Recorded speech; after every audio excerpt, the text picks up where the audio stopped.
আশুলিয়ার বাইপল আবদুল্লাপুর মহাসড়কে প্রায় ৩ কিলোমিটার জুড়ে ব্যাহত হচ্ছে এলিভেটেড এক্সপ্রেসওয়ের কাজ।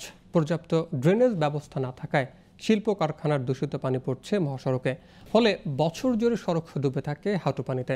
মহাসড়কে দূষিত পানি ফেলা সব কারখানাকে দুইবার চিঠিও দিয়েছে এলিভেটেড এক্সপ্রেসওয়ের কর্মকর্তারা, তবুও কোনো সুফল মেলেনি। তাই কাজ ব্যাহত হওয়ার পাশাপাশি বেড়েছে জনভোগান্তিও।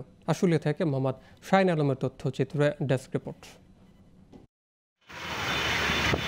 দ্রুত এগিয়ে চলছে আশুলিয়ার আবদুল্লাপুর বাইপাইল মহাসড়কের এলিভেটেড এক্সপ্রেসওয়ের কাজ, কিন্তু বিপত্তি বেঁধেছে ইউনিক থেকে নরসিংহপুর পর্যন্ত প্রায় ৩ কিলোমিটার মহাসড়কে।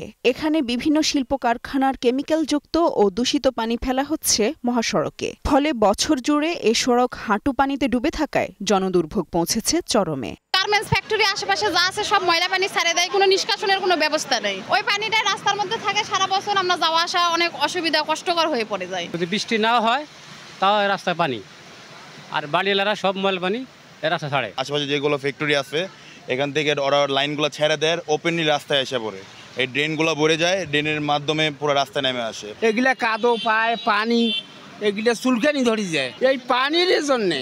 এই পানি যদি যায় তাই তলে যায়, গাড়ি উল্টি পড়ে, বড় বড় গাড়ি যাওয়ার পায় না, এই অবস্থা। তবে এলিভেটেড এক্সপ্রেসওয়ের কর্মকর্তাদের দুবার চিঠি দেওয়ার বিষয়ে শিল্প কারখানার মালিকরা জানান, পর্যাপ্ত ড্রেনেজ ব্যবস্থা না থাকায় দূষিত পানি পড়ছে সড়কে। পাশাপাশি ড্রেনেজ সমস্যা সমাধানের দাবিও তাদের।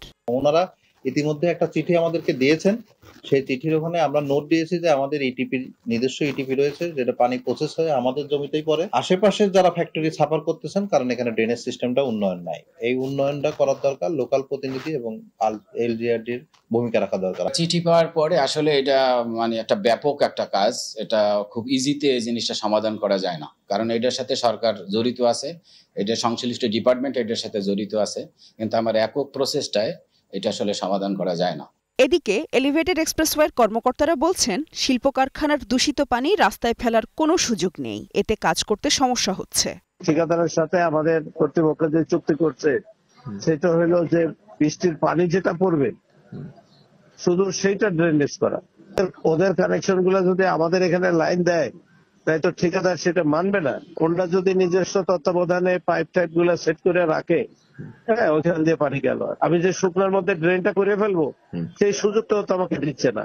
দ্রুত পানি নিষ্কাশন ব্যবস্থার সমাধান করে এই দুর্ভোগ কমানোর দাবি স্থানীয়দের। Global television news desk.